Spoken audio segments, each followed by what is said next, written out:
Hello and welcome back to another episode of the Manufacturing Culture Podcast, your go-to place for cutting-edge insights into the dynamic world of manufacturing. I'm your host, Jim Mayer. Now, I know many of you are probably buzzing with excitement as the MLB playoffs are in full swing. It's that time of year when tension mounts, heroes are made, and teams rally together to win it all. The energy is palpable and the lessons to be learned from the diamond are numerous. So I thought, what a better way to celebrate this season than by inviting a guest who understands the hustle of the playoffs and the subtleties of teamwork like the back of his hand. But before we get into that fastball of a conversation, a quick reminder. You can find all of our previous episodes, insightful blog articles, and much more at manufacturingculturepodcast.com.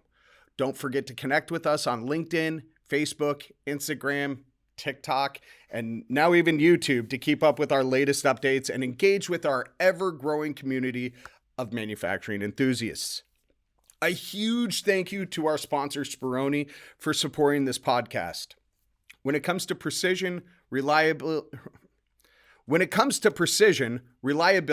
and top-notch quality, Spironi is like that clutch hitter you want at the plate when the bases are loaded.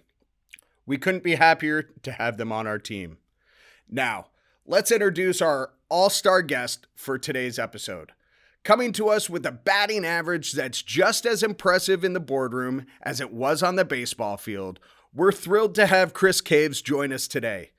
Currently serving as an Associate Vice President of Business Insurance, Chris specializes in sectors ranging from manufacturing and construction to technology and auto dealers.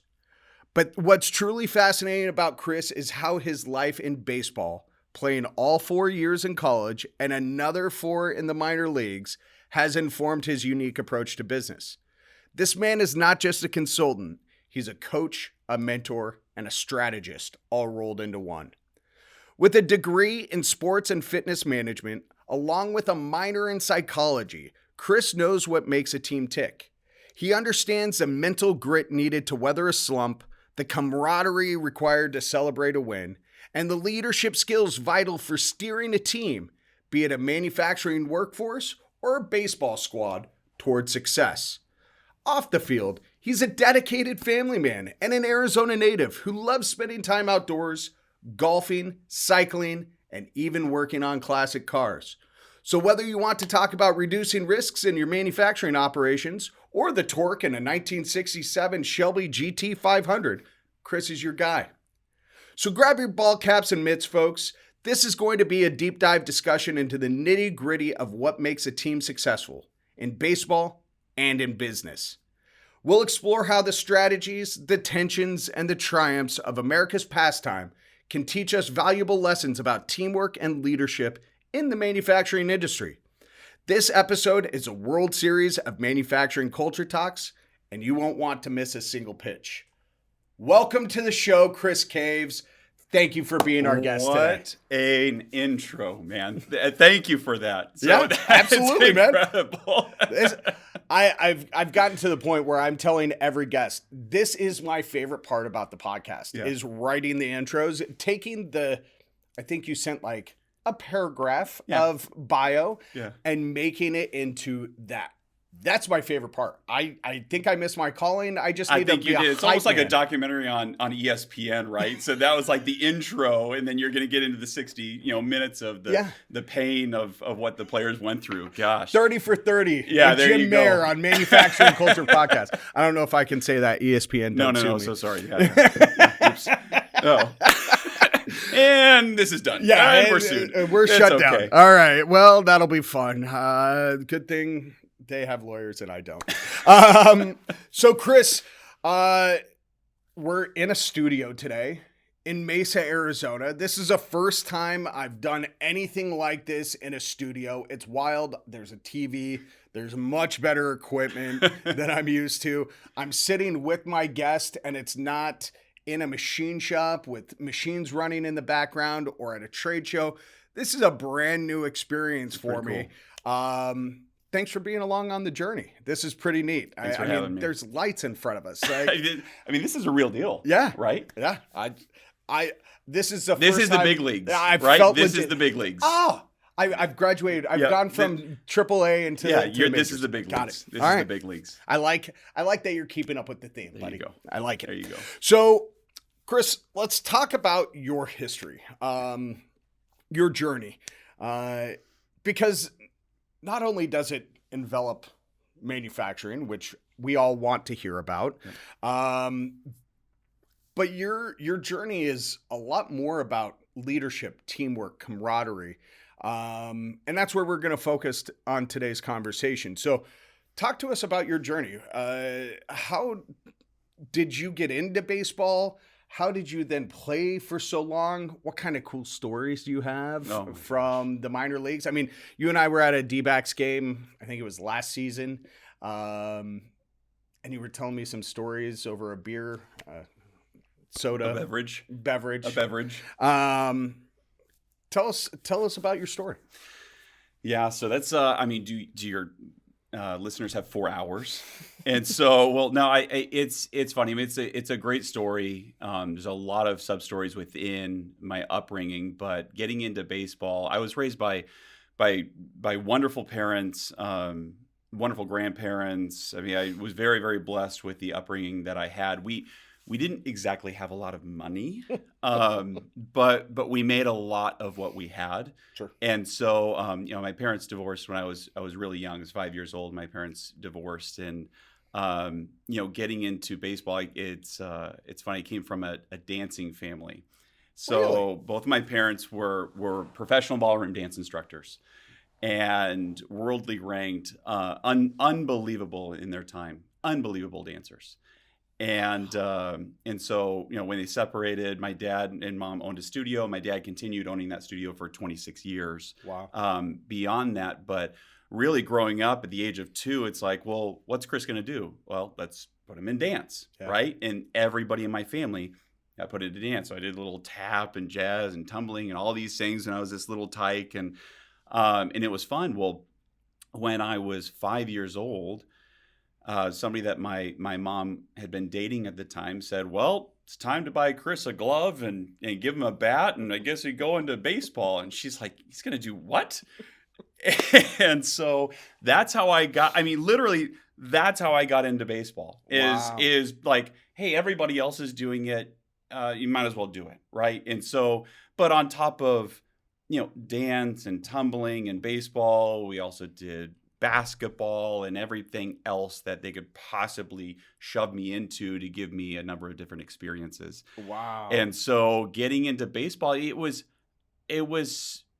fun to me, right? I loved baseball. I naturally gravitated towards baseball, but I enjoyed every activity that I did. It's not like at 5 years old, it was going, oh, this is what I'm going to do for the rest of my life. Right. When I was 7, I said, this is what I'm going to do for the rest of my life, right? And so I quickly learned to love the game of baseball. But that was the journey of what started, into baseball. Sure. And so I loved every part of the team aspect, but I also loved the team aspect of everything else that I did too, in basketball and even in dance. And so I don't know if a lot of your listeners ever came from that kind of background with dance. I was a part of a dance and drill team. And so it was, dance back in the day was a lot different than it is today. It was very, very disciplined. It was very, I don't want to say militant, but when you're in a dance and drill team, right? Sure. It is somewhat militant. And so there was a lot that carried over from a leader. Obviously, we're going to talk about leadership today, right? And there was a lot of carryover from the dance world into the baseball world, into the basketball world. And I ran track. I did a number of different things. And all of it, there was a lot of great leaders. And there was also a lot of bad leaders, right, that I was exposed to throughout the period of time. And so fast forward from 5 years old to, playing in high school and college and professional baseball. I played for 22 years. I was a catcher. Wow. My entire life. I was in T-ball, right? I had the catcher's, outfit on. I had shin pad, the whole 9 yards. And it's like, it was pointless. Like, why would a T-ball, why do you need a catcher in T-ball? right? But I got it. I got this cute little picture of me with the mask on and the full nine. Yeah, it was just, That's it was awesome. awesome. It was awesome. Yeah. Right. And so, but that was my love. I loved baseball, but I loved catching. Okay. And How are your knees now? If you love catching? well, you know, I have 4 knee surgeries. I have Okay. 2 shoulder surgeries. I've got a thumb surgery, and I've got 3 concussions. So I would, a lot of people ask me when I say that, they go, "Oh my gosh, you're all beat up. I can't, do you regret doing it?" And I would literally, I would go back and do it all over again the same exact way. That's awesome. 100 times out of 100 times. That's awesome. And so, yeah, my body's a little beat up, but the skills that it gave me throughout the years, you know, obviously in a catching position, the catcher is the quarterback, right, of the field. Yeah. And even though the pitcher commands the game, well, a pitcher can come out in 1 inning or 2 innings, right? And then it's a new guy, and then it's a new guy. And so what I grew to love about the position or about catching is you're the only player that can see the entire field, right? Sure. You're the only player on the field that can see every position, and you're the one calling the shots. Yep. Right. And I didn't like that I wasn't drawn to that because I like to control things, right? I was drawn to that because I like helping people. Like I like helping my teammates, putting them in the right position, putting them in positions to succeed, right? Calling pitches that I feel like this pitcher is on for the day. Let's say that their fastball is not working, their curveball is not working, and we've got to strategize in my brain. I have to strategize to go, okay, how can I get this hitter out with what my pitcher has to give me today? Got it. Right. And so that's what I loved. I initially got put into the position of catching because they put me in the outfield and I was playing with dandelions and butterflies. And they're like, we've got to figure out how to put Chris in a position where he can actually be involved. We need a position where he can focus, folks. Exactly. So, that's not to make it too long-winded, but from 5 years old to the time I retired in minor league baseball. Baseball is a passion. It was a love, still is a love, and was my identity for a very, very long time. And so transitioning into the business world, it's been a lot of fun taking a lot of those skills and passing them into the business world. So where'd you play college ball? Played a small university called Cameron University in Oklahoma. Okay. Yeah, and so they were a small school, no football program, so no one really knows about them. But they were, top five baseball school. Really, they're great. I mean, at least when we were there, right? My class was there, and we had a really good team, and we'll talk a little bit about that team too. I mean, a wonderful team. But I started my college career actually at Mesa Community College here in Mesa, Arizona. Got it. And those years that were there were formative in creating Chris as a man. Yeah. Right. And that was the building block. We'll talk a lot about that program itself. Okay. And in contrast to a lot of the minor league teams that I played for and some of the things. But yeah, Mesa Community College and then Cameron University. So and did you get drafted? No, so I was so back in the day they had these like draft and follows. They don't have that anymore. It's like a foreign word now. Okay. But it was more so, hey, we have an intent to sign you out of high school. However, we want to see how you perform through college. Okay. Right. And so that's what the draft and follow kind of deal was. And so I was I played all 4 years, never got drafted. I got picked up by at a free agency. Okay. That's how I got picked up. Awesome. So awesome. Yeah. By who? So the San Diego Padres. All right. Yeah. And so it's that was kind of a crazy story. And again, I'm not going to bore too many of your listeners, but I was a catcher my entire life until I hit college. Okay. And figured out that I could run really fast. Which isn't usual for catchers. Which is not usual for catchers. And the 60-meter dash, right, is the 60-yard dash is the metric that baseball uses to time speed. Okay. And so I was faster than all of my teammates when I was at Mesa Community College. Okay. And the coach goes, "You're no longer a catcher, you're an outfielder." And I go, "That's awesome. I don't have a glove. I have not played the outfield since I was picking dandelions at 5 years old. So this is going to be wonderful. I can't wait." Yeah. Right. And so I transitioned from there. So going into professional baseball. So it's funny. A lot of these scouts and all these professional teams were confused because they go, "Wait, I thought Chris was a catcher." And I moved to outfielder. And then going back into professional baseball, I went back into catching. And I almost had to rebrand myself as a catcher going into professional baseball. So Wow. yeah. Wow. A lot of these stories, I mean, there's people that might listen to this podcast that have known me for 15 years that might not know all of this stuff. So I'm learning anyway, something I'm new. pouring it out for everyone. Yeah, So way to be vulnerable on the Manufacturing There you Culture go. There you podcast. go. So what caused you to stop playing baseball? Oh gosh, that's You didn't know I was going to go so deep on that, did you? no, man, we can go 5 levels deep on that, but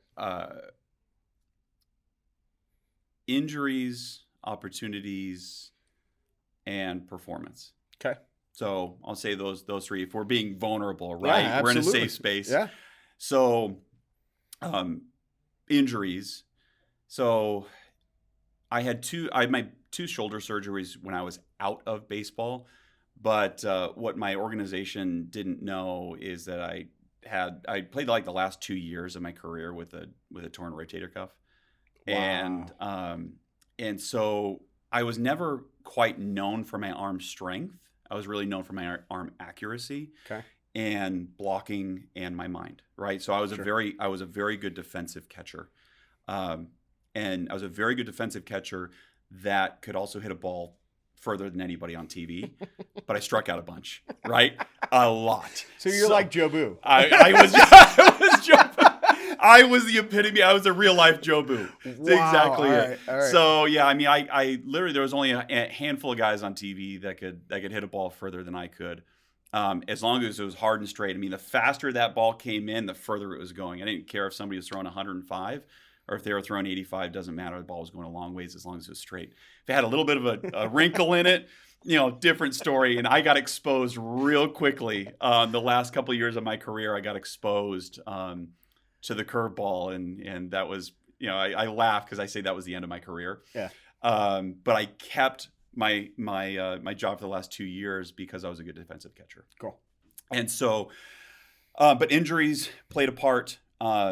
Opportunities played a part. So as an undrafted free agent, there's not a lot of investment that an organization places into you. Sure. Right.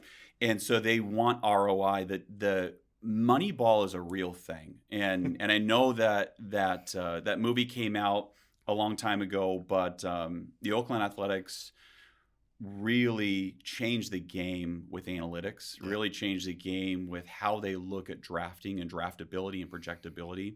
So a lot of the old time scouts, they would look at a player and they would look at the arm strength, they look at the, your swing speed, they look at all these things, they'd be like, he's projectable, right? And a lot of these guys with their notes and their speed guns and they're like, that's a projectable ball player, right?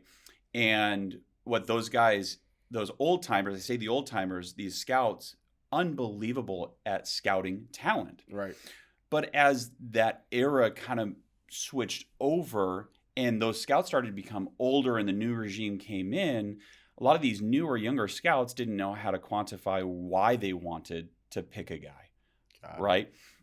And so I'm making a point, right, of Moneyball enters in, and there's a lot more metrics and a lot more data and a lot more things that go behind that.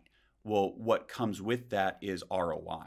Sure. Is if we make certain decisions, like a lot of shops make when they're trying to buy a piece of equipment. Yep. What's my ROI going to be on this fifth axis machine versus if I just keep what I've got and cross-train employees to try to increase spindle time, right? And so, I didn't have that huge financial investment in me. And so opportunities didn't necessarily present themselves the same way a $1 million draft guy would. Okay. And so that was the second part. And then the third part was performance. I started striking out a bunch. Yeah. The curveball exposed me. I would show up. It's so funny. You talked about my batting average in the intro. Is hilarious. My batting average with runners in scoring position, unbelievable. Okay. No men on or runner at first base, unbelievably horrible. And and so, but maybe it's a testament to me wanting to perform at a high level and perform when it matters, right? But every at bat matters. Yeah. Every decision matters, and so that's a long story of why I am no longer in baseball. And the crossroads is probably the most heartbreaking story. I wouldn't say heartbreaking story, but at the end of my career, I would have off-season jobs. Mm-hmm. And I worked at my girlfriend, now wife, my girlfriend at the time. Hi, Danielle. She worked for a local print shop, very big print shop here. She was a lead graphic designer there at the print shop.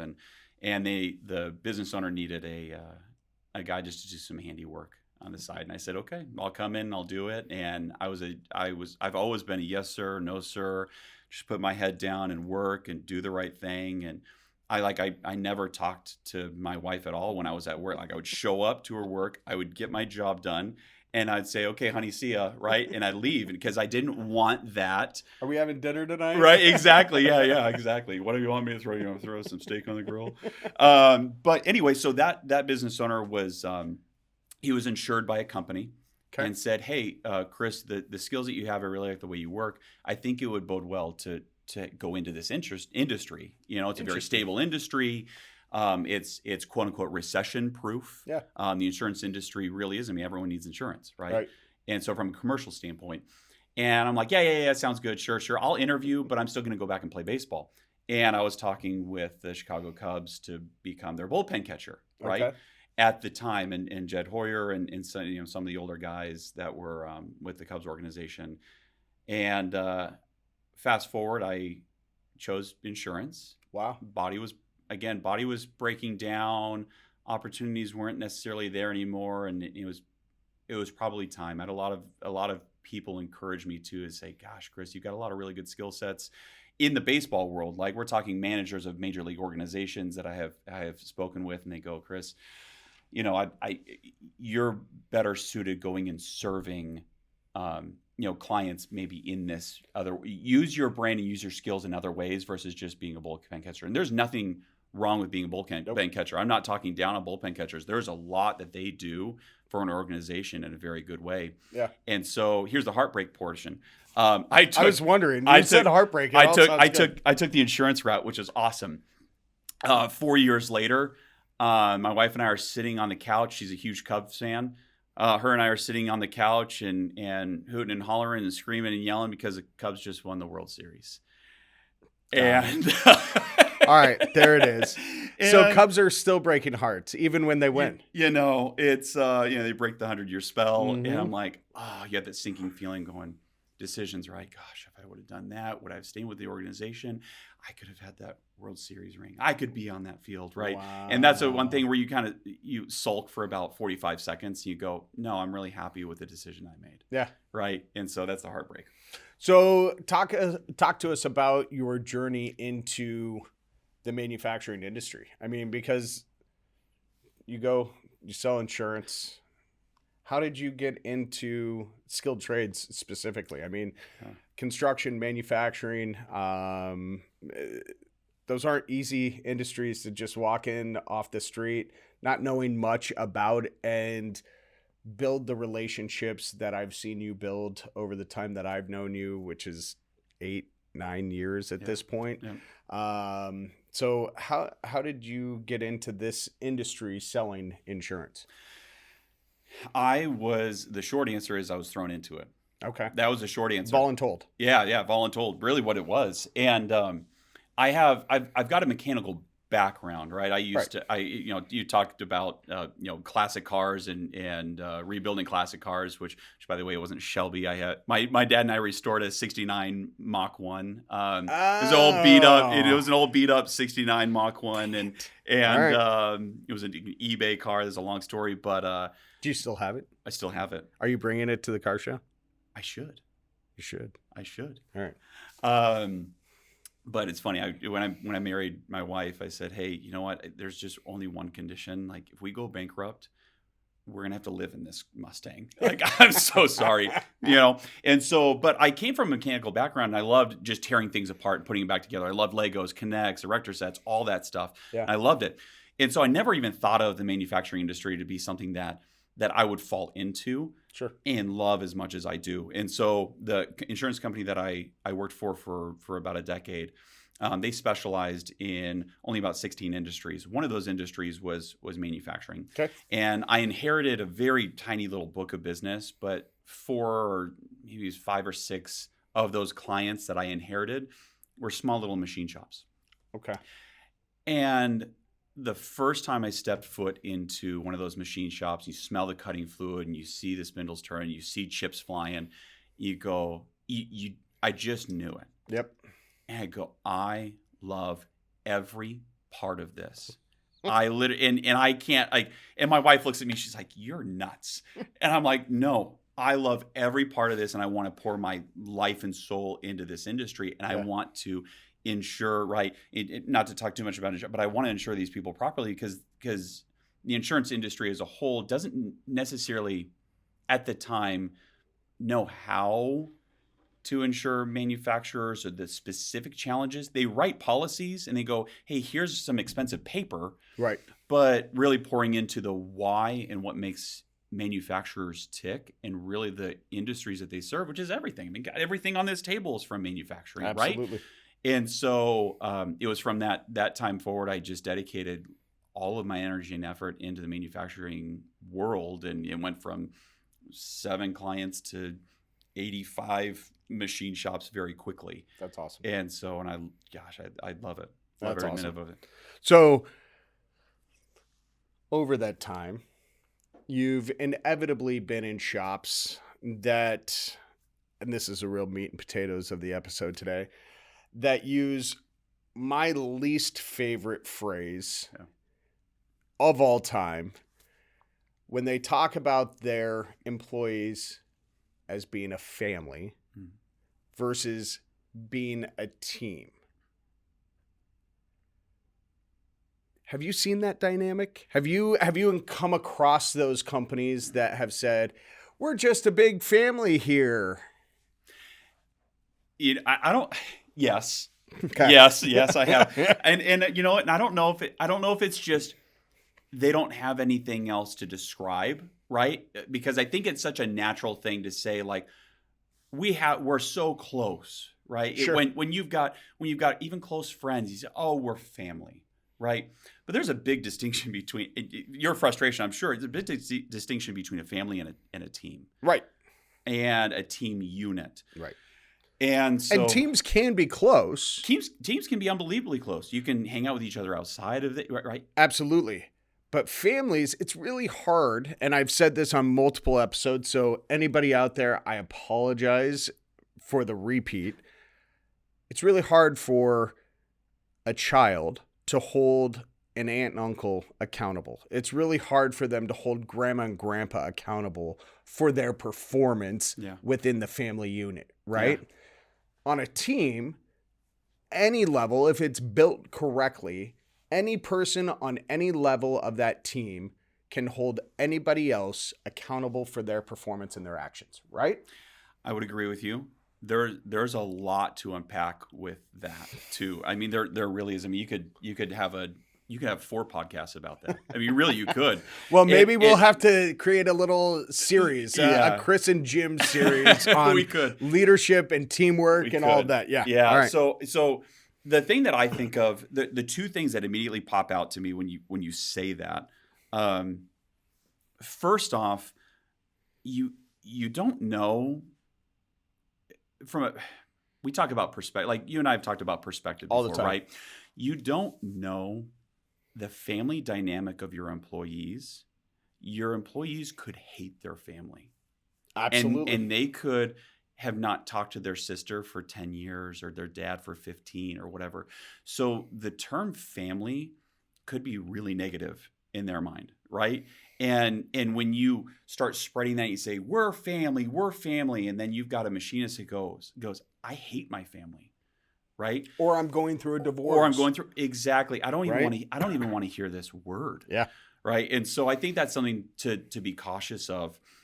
But the other thing too is like you also can't pick your family either, right? And Yeah. you can't pick your family. You can pick your organization that you work for. You can pick your friend group that you hang around with. Like you can choose to be with certain people, Yeah. right? And your family is always going to be your family, which it could be a wonderful thing or it could be a really bad thing. Right. And there's a very big distinction between a family and team. Yeah. Um, So let's equate that to baseball. Let's go back into your past, right? When you were on teams, right? You said Cameron was a very high placing team every year, right? The Padres always been a very high functioning team dynamic, especially in the minor league systems. You don't go into a lot of minor league clubs, major league clubs, and see absolute dysfunction amongst team members. I mean, you may, and I'm sure you've got stories, so share them. But was it a team mentality? Was it a family mentality when you were playing? Was it a mixture of both? And how do you think that can translate into lessons learned for manufacturers or anybody listening today? Yeah, that's a very good question. So I'll take it back to the community college that I played for, and that's really where it all started. That's where all this leadership, all the accountability, all the character building, everything started. Okay. For me. Actually, not even started. Where it all made sense, where it all clicked, Okay. is there. And there's people in your listeners' lives, in your life, that played a vital part in your development, right? Yep. Tony Sorelli, call him Skip. He deserves. Is every manager or coach in baseball nicknamed Skip, by the way? It's like the name, right? Sorry, it's like it's for your listeners. Man, your listeners might not know. Like that's the name, Skip, Yeah. right? You call him Skip, and so or the skipper, right? The skipper, and so you call him Skip. But Tony Sorelli, he deserves so much more than what he wants to receive because he's giving, right, in not a foo-foo way. Okay. He's like Sicilian, hard-nosed, gold glove boxer, like really very disciplined, stern, hard man. Yeah. But in an unbelievable way knows how to get the most out of every human being he touches. That's awesome. And he played the biggest role in my life from growing up into being a man that anybody has. You know, my dad did a wonderful job. My grandpa did a wonderful job. Some other coaches did a wonderful job. But really where it clicked was that man. And I attribute a lot of my success to him. Got it. And so when you talk about the family dynamic, yeah, we've said family before. We did say family, right? In the clubhouse, it's like, oh, we're a family, right? But really, what we were is we were warriors, and it was almost more militant style than it was kumbaya family. Got it. Right. And so the things that we went through, and I'm not saying, and I'll transition this into business, right? Sure. But to give an illustration of the things that we had to go through, I mean, it was 4:30 a.m. weights. It was, you had to run a sub 6-minute mile, right? Every single Tuesday in 120 degree weather on the track. If you were not 15 minutes early, you were late. Right. Any disciplinary actions, you had to put, this sled, we called it the sled, right? We had the sled with 245-pound weights on it with just a chain. It almost looked barbaric, right? That you'd have to walk around the field, right? Or run around the track, right? Of the baseball field. And, those are things from a punitive standpoint, obviously, but when it came to, like, those are the things you go, okay, we're in war, but from a discipline standpoint, from an accountability standpoint, Skip was always constant. Yeah. You knew exactly what to expect from him. You knew what he expected of you too.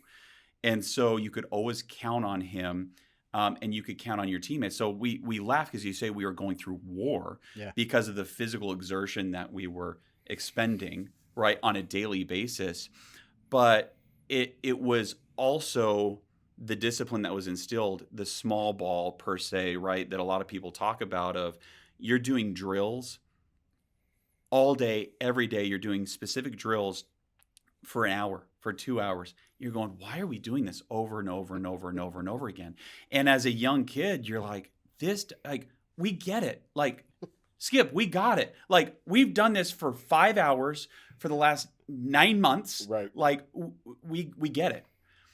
But really, when it comes down to in the team aspect, is he was building a team unit that we could all rely on each other to perform. And to perform every day, but also to perform when times get tough or when it's difficult or when the game's on the line. And that, I think, is probably the most evident characteristic of the team that I played with, or that organization that I played for, is nobody was going to beat us with the small things. Got it. At all. And so in the leadership style, he gave us a little bit of freedom. He was not a dictator. He did not make us do things that didn't make sense. Yeah. If that and I've played for plenty of organizations or even worked for plenty of places where your boss is asking you to do something. You go, wait a second, is this a task or is this a tool? Right. Right. And so, hopefully it's not a task. Yeah. Right. And so with that organization, going back to your comment of, is it a family unit, is it a team unit? It was solely a team unit. You could rely on every single human being that you were staring into their eyes, and you know that they've gone through the same pain, they've gone through the same training, they've gone through the same thing that you went through. Sure. And so you know that they're skilled up to a certain level of, I can rely on this person. Right. And I think with business too, where I've seen with a lot of machine shops, is a lot of things that have lacked, I guess, is cross training that I've seen personally in shops, and where one guy runs a machine and he does it so damn well. Yeah. But they're so scared to take him off that machine, or him or her, right, off of that machine, and cross train them to another machine or to another machine. And then you extrapolate that over years of employment issues. Yeah. Right. And I think, it again, like I said, we can talk about this for hours, but if you've got people in your shop that can rely on each other, if you've got people in the shop that know that there's a certain expectation from leadership, from a performance standpoint, but also from an ethics and a character standpoint too, to say, I can rely on my fellow machinists to do their job. Yeah. Right. And so I think that's maybe where it ties into it. Yeah. And one of my favorite sports moments, little shift from the baseball theme, but is F1 racing. Oh yeah. McLaren just eclipsed and set a world record this last weekend, fastest pit stop in history of F1, 1.8 seconds. Oh, because it was 1.9 before, right? Yeah. Yeah. It's the fastest 2 seconds in sports, right? But if you watch that video, and listeners, I'll link in the show notes that F1 clip of the McLaren pit stop, and we'll put it out the week of on social. It is immaculate. Everybody knows exactly what their job is, and they execute flawlessly. And perfection, whether it's business, sports, baseball, or F1, if you don't know what your job is, if that's not defined, then it's very hard to execute flawlessly, right? To me, that's where the difference between that family and team dynamic comes into play. Is that kind of what you're getting at with what you were saying earlier? Yeah, and yes, it is. And so, but from an expectation standpoint, it's so many people can blur the line though of family. So you say, "Oh, I'm expected to clean up my room." I'm expected to take out the trash. I'm expected to do those things. So you can blur the line of that, right? Sure. But what you're talking about with the F1 pit stop, I mean, that is the fastest 2 seconds in sports. It's the most incredible thing to watch. And tying it into my life in baseball, everyone has a position, right? Everyone has a position on the field, and your position has so many different things that you have to do correctly to get somebody out, right? Yeah. Line drive to right center field, who's the cutoff man, who's throwing to what, who's calling out the plays, who's doing it. And if one person is broken in that chain and they don't know what they're doing and they don't know what's expected of them, then it's done. Sure. Right? And so to your point of the F1 thing, I think in organizations, I mean, you have to have a clear defined understanding of what your people, they need to understand what their expectations are. And what the role is, right? And what their role is. Now, do you think, and I just thought of this while we were talking, Chris, do you think that maybe the lack of definition of roles in our industry is due to the fact that we are struggling so mightily to fill all the roles within our industry, right? Just a wild ass guess, right? But do you think that could be contributing? We just don't have enough people in these shops to define roles. I know plenty of shops that have 15, 20, 25 employees, and the owner has 9 different hats and has over half the employees reporting directly to him versus management levels, because the studies show that you lose effectiveness as a leader when you have more than 7 direct reports, right? So do you think that could be a function where if we filled these roles, we're then more able to better define them, so then that team and excellence mentality takes over within those facilities? That's a very good observation and a very good thought. Now, I think a lot of it comes down to what your podcast is, right? It says culture. Sure.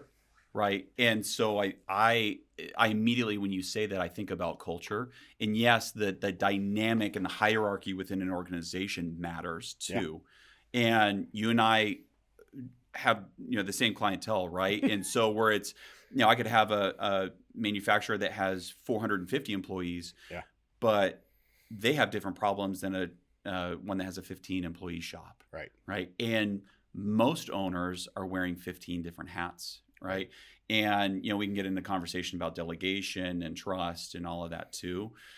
But I do think about culture when I think about what you just said. And it's no secret, right? You can't find anybody. Right. Right. And no machine shop or no manufacturer that I'm looking for says I need a warm body. Right. And I think that's like a curse. It used to be they would just hire anybody who could fog a mirror. Yeah, and then that's why they had such high turnover rates for so long pre-COVID. Yeah. Then COVID hit.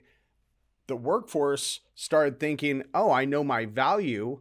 I need to make sure that I'm working. And that's across all generations. That's not just the Gen Zs, millennials who are looking at the values of an organization and do I believe in those values as well, because that's all that brings that culture piece together is when those values align between the organization and the employee. It does. And so to go back to your statement of, the hierarchy, having people from within, not having enough employees, I think that's always going to be a challenge, at least in the foreseeable future, until we can get apprenticeship programs or something, get the culture to shift within the household to say manufacturing is not a big bad word. Yeah. Right. And so I think that's going to be a challenge. But, the other thing that I think of within an organization on that topic is trying to find leaders from within and not necessarily having a leadership position. Because I think you and I both know that there's leadership by hierarchy and then there's leadership by example. Absolutely. And so, a lot of the organizations that I've worked for or played for, you have your manager and you have to listen, you have to respect authority, you have to do what they say, right? Yeah. But there's been many a times where I have seen leaders from within that have shown that they might not say anything, but people notice them. Yeah. Absolutely. And I think Anybody what can be a leader. anybody can be a leader, right? There's certain characteristics of a leader, but literally anybody can be a leader. And so I think as a business owner or as an upper level management, trying to find that person, not exploiting them, not saying you're going to be the leader, Sure. but maybe putting them in different positions that are more noticeable. Okay. It might mean something completely different to different organizations, Yeah. right? But making sure your other employees see it's not just your high performers either, right? I've seen plenty of high performers that are horrible human beings Absolutely. that I don't want anybody to look up to. Yep. I've had plenty of teammates that were unbelievably talented that would never classify as a leader ever, right? And I've been in organizations and worked for companies the same exact way. Yep. And so they might be they're just crazy good at selling, but I would never have them train anybody else the way that they sell. Yeah. And so I think with shop culture, trying to find that employee that you have to have a want and a will to lead, but even if you're just leading by example, you're showing up on time, you're putting your hours in, the machine's running, you're not looking at your phone all day, right? You're wearing your PPE, you're just that staple employee. And it could be a 23-year-old too. Absolutely. It doesn't have to be a 50-year-old running a machine who's been in the shop for 25 years. Yep. It could be a 23-year-old that just came in and who's just killing it, right? And I think trying to, again, within that too is putting your people in positions to succeed. Absolutely. Is another portion of that as well. And again, it doesn't have to be a particular leader, but as a leader of your organization, what's your job is to raise everyone up, right? Yep. It's not to add dollars to the bottom line, even though that's a function, right, of creating a good culture and finding leaders within your organization. But I think organizing your operations in a way that helps your employees, put them in a position to win, to succeed, I think is vital from anybody that's listening to this podcast that's a leader in their organization. Yeah. No, you're absolutely right. And so often we see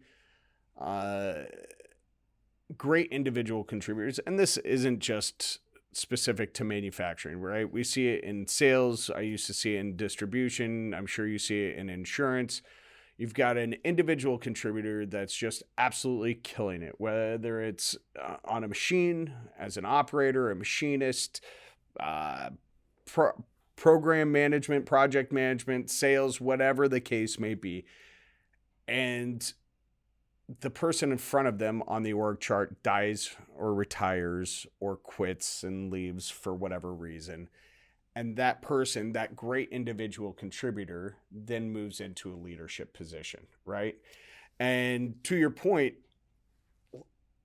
not everybody can do that. Not everybody's meant to be that leader at that level, right?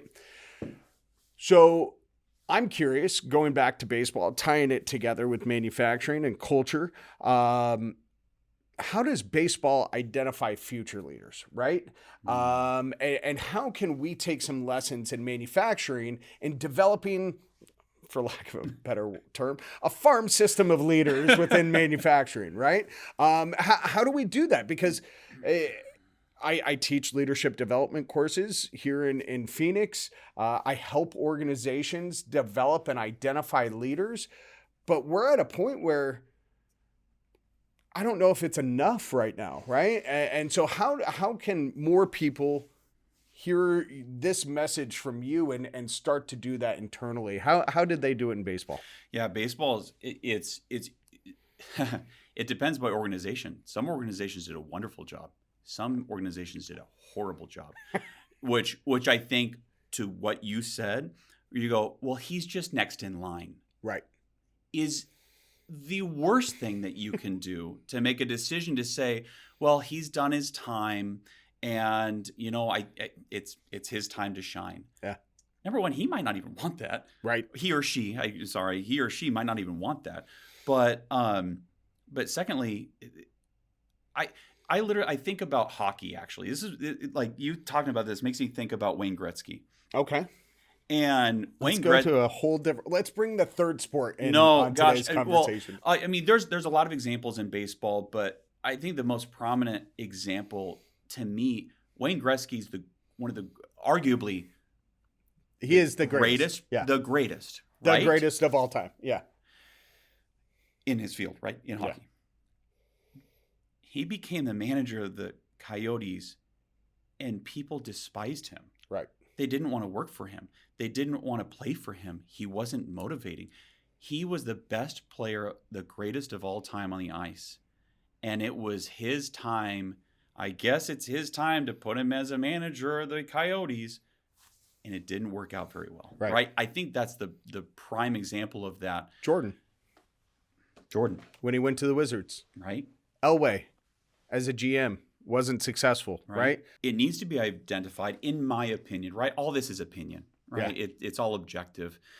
But I think identifying the person that people gravitate to doesn't have to be the best person. Like the best leaders that I've ever been led by weren't necessarily the greatest in their field. Yeah. They weren't the greatest baseball players. They weren't the greatest salespeople. But people would run through a brick wall for them. Right. And I think, like, for me, that's the ultimate compliment when somebody says, I will run through a brick wall for you. Yeah. And, and that kind, again, it all trickles down. I keep on pointing at this, but it all kind of trickles down to the culture that Thank you. That's great branding. Sorry. Me, by the way. No, keep pointing. But it all comes down, in my opinion, it all comes down to the culture that you've created in the organization.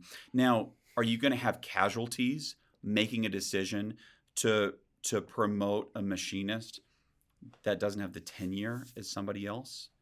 100% you're going to have casualties. You're going to have some pissed off people. You might lose somebody. But again, going back to what's the function of a leader, what is a leader there for? They're not there because they're good at their craft. They're good at raising other people up. Yeah. And so I think identifying that person or people within the organization, and I think that should be the first metric you look at. Absolutely. Versus looking at skill level. Like, obviously, you have to be skilled. You have to have an understanding of the people you're trying to manage, right? You can't go from saying, hey, I'm in shipping and receiving, now I'm managing the shop floor, right? You can't necessarily do that because a lot of those people on the shop floor are going to say, they've never done my job. I'm not going to listen to them. I don't trust them.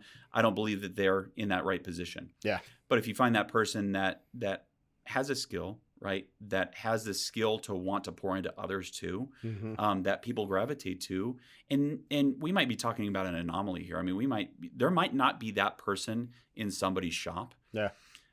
But there's going to be somebody that stands out more than somebody else.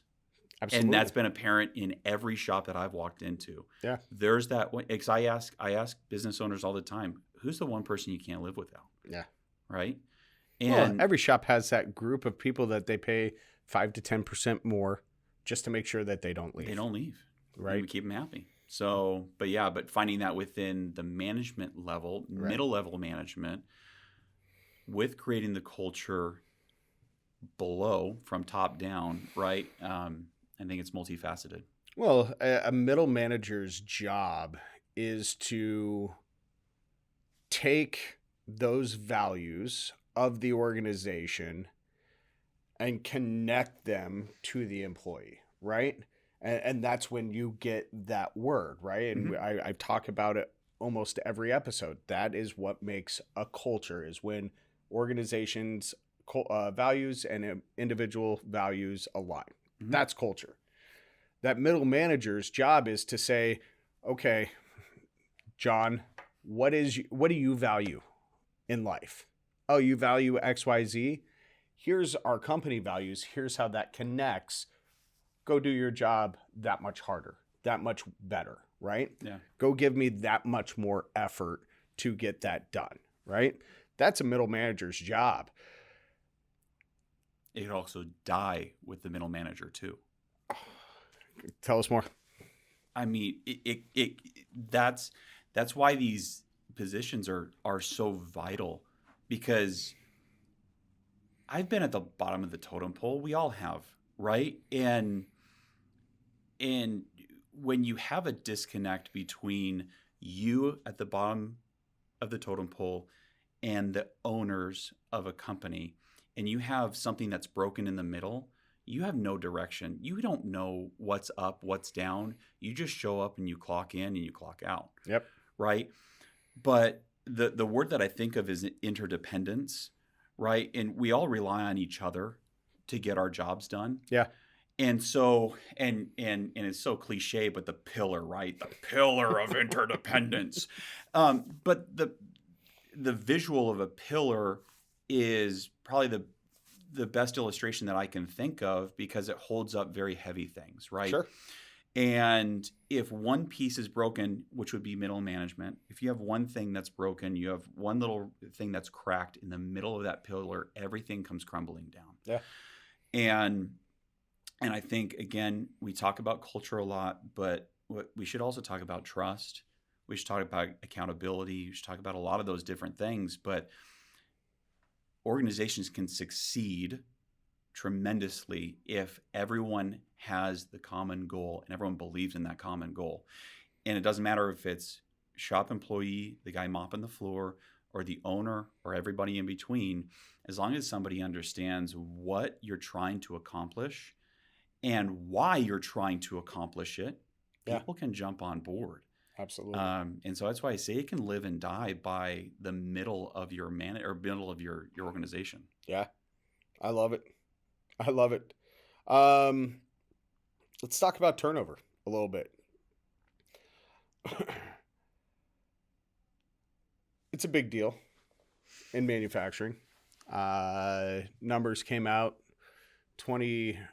Numbers haven't come out for 23, but the numbers for 22, about a 44% turnover rate industry-wide. It's a lot of people, right?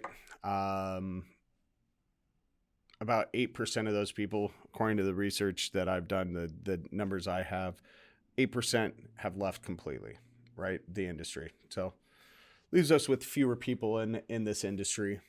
The reason we started this podcast was to highlight the benefit and the good parts of our industry, try and get more people in, try and help companies retain the people they have, recruit new people.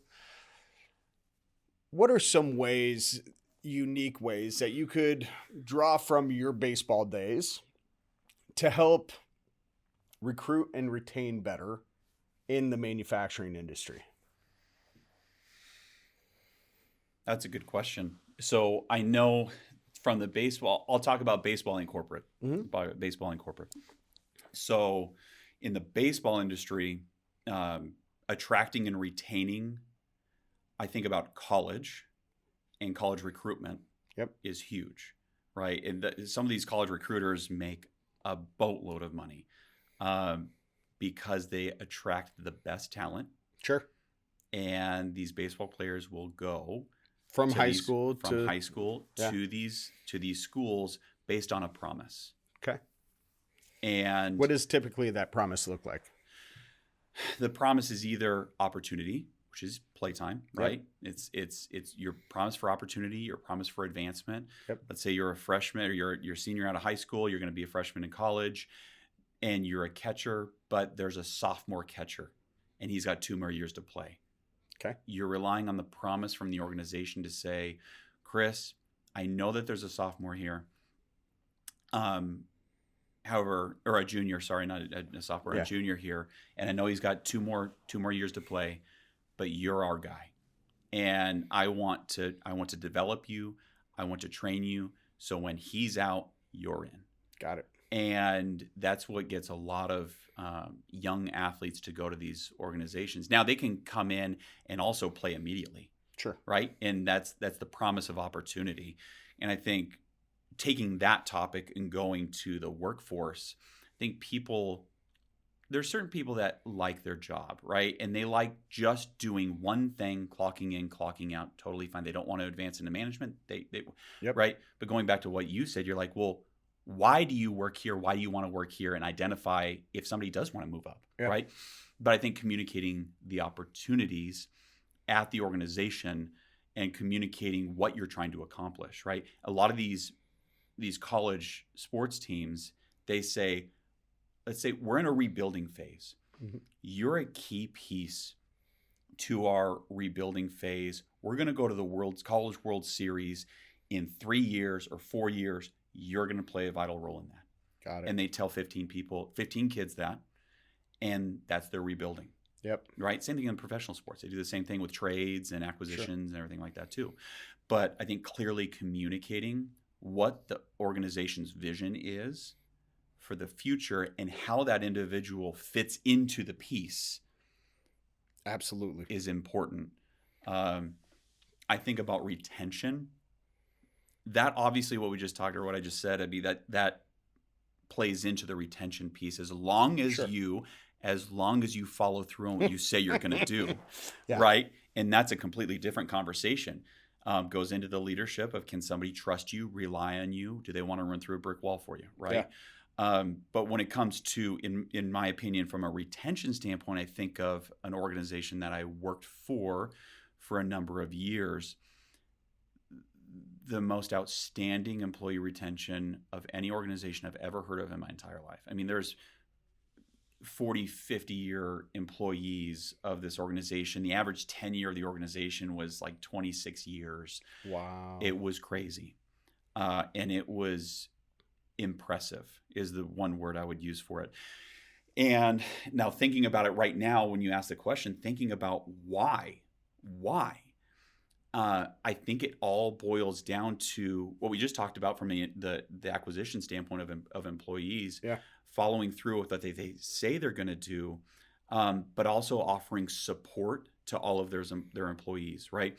All of their employees knew that they had support and they trusted the people. They were in a safe space, right? And that's kind of a thrown around topic now, or a hot topic, but they were in a safe space to be able to perform. Sure. And, there's a ton of quotes out there, but, I think about, George Patton, he said, don't tell people how to do things, tell them what to do, and then be amazed at their results. Sure. Yeah, right. Yeah. And so that organization, even though there was a certain level of management and training and investment that they had into their employees, they also let their employees do their jobs. And they weren't breathing down. A lot of empowerment. A ton of empowerment. Yeah. But it was constant training, constant development, constant empowerment. We're here for you. And the communication of that, though, that was the most impressive part of it. The most impressive part was it wasn't an end of the year hoorah Christmas party. Hey, let me remind you again why we're doing what we're doing. And I'm going to do that once a year. Right. It was constant. Okay. It was constant communication of the message, of the vision. I mean, they had this thing called VIP, vision, integrity, and purpose, right? And so that was a part of that organization. And it was branded, it was communicated, and everyone bought in. I love it. And that leader of that organization, very few people I would say this to, but I would have run through a brick wall for that guy. Really? I mean, he was that good at communicating, and he was that good at making sure everyone had the tools that they needed to succeed. Okay. And you could go run wild, right? In a good way. Yeah. So I love it. Yeah. So let's talk about some of the challenges, generational challenges, right? Before we wrap up here. I'm Gen X. I think you're a millennial, maybe a Gen Z. You're much younger than I am. I'm right on the border. Right on the border. Yeah, right on the border. So interesting dynamic that I've started researching quite a bit is the older generation, the baby boomer generation, has had to they experienced the loss of pensions at work, right? And to me, pensions are what retained a lot of people through a lot of the golden years of manufacturing pre this, industry 4.0. And so baby boomers are now left without pensions. So they're now having to work longer. A lot of them are in leadership roles, right? So Gen X is essentially a generation without leadership, right? So if you start looking at who's going to be the next generation of leaders, it's not necessarily going to be us, right? It's that leadership transition is going to move on to the millennial generation, and that's fine. Yeah. There are a lot of super brilliant, really great, inspiring leaders in that generation. So I don't want to take anything away from that. But what can we do to motivate different generations knowing some of those dynamics, right? And how when you played minor league ball, you inevitably had some people who were there because they got injured in the majors and they got brought down. Some people who got brought down because they're nearing the twilight of their career and they're just refused to give it up or hang it up. You've got some people who are there because they're super young and they need to be developed, right? So you've worked in an area that had multi-generational dynamics. How do we bring some of those lessons into the manufacturing sector? I think of one word, and that's mentorship. Okay. Tell us more. And so I love that word. So tell us more. Yeah, I that's immediately what comes to mind. And yeah, I have been the young guy. I have been the old guy. It's so funny. I have been the old guy. And it's so funny when you say that at like 25 or 26 years old, you're like, I'm the old guy, Right? And so there's a purpose for every single person on that baseball team, Yeah. right? In that organization. You're right. That guy that doesn't want to hang it up, as long as he's willing to pour into others, totally fine. I played with some big leaguers, right, that were on my team that got brought down and all that stuff. I played with some big leaguers that had brand recognition, Really, that were unbelievable. Yeah. But they were so salty about why they were there. And they still kind of loved the game, but they didn't know anything else. Yeah. And I think of those guys as the people you were just talking about, of the upper level management. They have to work longer, right? They might be in their 60s. They might be 62, 63, 65. Maybe they're a little salty. Yeah. Right? And maybe they're just doing their time to go, I just want to get to retirement. And I put those in the same box from a baseball and professional standpoint. And maybe you can help those people, maybe you can't. Sure. Maybe you can try to extract as much out of them, maybe you can't. And so, but it's all going to depend on them, is really what it is. Because you can't force the old dogs to really do something that they don't want to do. And I don't actually, I take that. I don't want to speak in absolutes. There might be some people that you can encourage, right, and push. But I think with the multi-generational thing, then I think if everyone plays well together, I think there's a certain level of mentorship. But those mentors that are older, more experienced, pouring into and raising up, right, the younger generation, and not bossing them around either. Because there's a lot that you can learn from the younger generation too. Absolutely. And even though you've been doing something for a long time, doesn't mean it's right. And so there might be different ways to look at different problems. There's always different ways to look at different problems. I do a mentorship for where I got my MBA. I got my MBA through Ohio University in Athens. Go Bobcats. And they came to me a couple years ago. They wanted to set up a mentorship program to help outgoing cohorts, right? Their final year of their MBA program, transition and get through some of the things that they need to get through.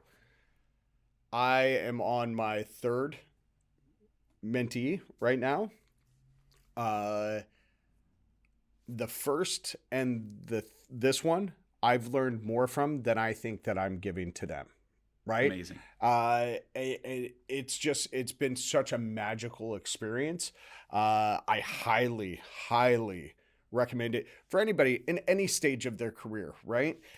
because people need mentors at a stage. And if you're a leader who wants feedback on how they're doing, I guarantee you can find somebody younger within your organization that is more than willing to give you a unbiased look Yeah, at that's true. I mean, how. it's true. It's true. I recommend my clients do 360-degree surveys, right? Have your employees rate their manager when it comes to performance management time. Yeah. That's an amazing way for a leader to understand how they're doing, right? So sorry to interrupt. Oh no, you're Continue. fine. Yeah, in the baseball world, I wish. I mean, God, I wish we had that.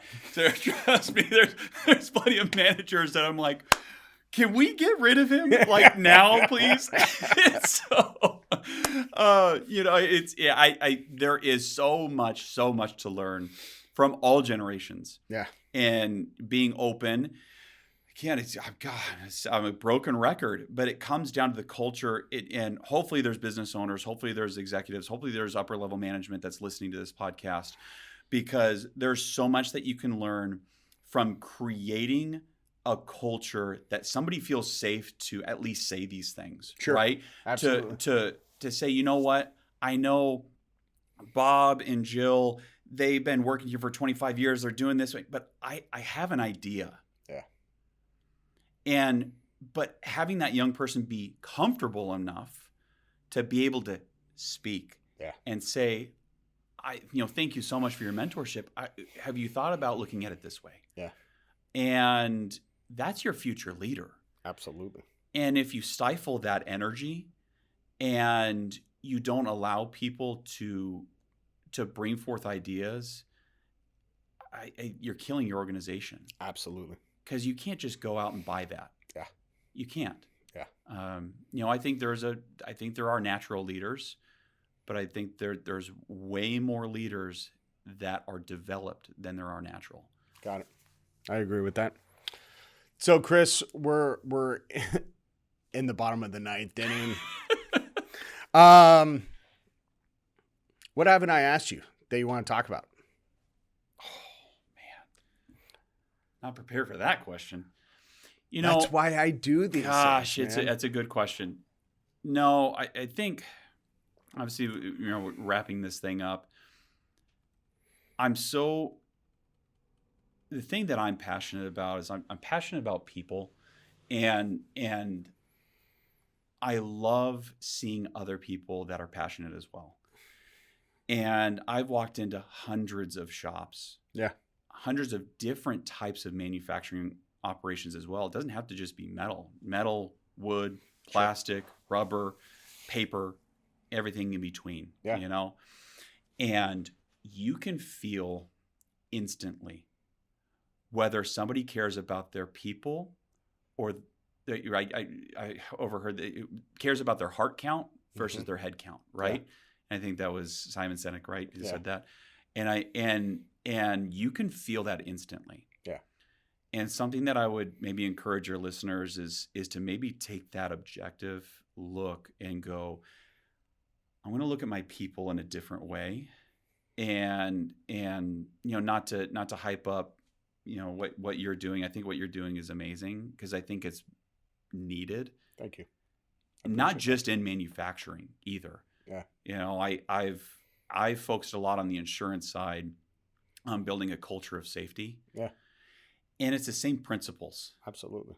And I think if you start looking at the human aspect of organizations, you look at the human aspect of every day. It doesn't even have to be in your organization. It could be you walking down the street and caring for somebody else, holding a door open, saying hi, smiling, right? We're all going through tough stuff. Yeah. Like, we all have this life is not easy, right? There's no playbook by this, right? And so I know a lot of your listeners are just, maybe they're business owners, maybe they're not, they're just figuring it out, right?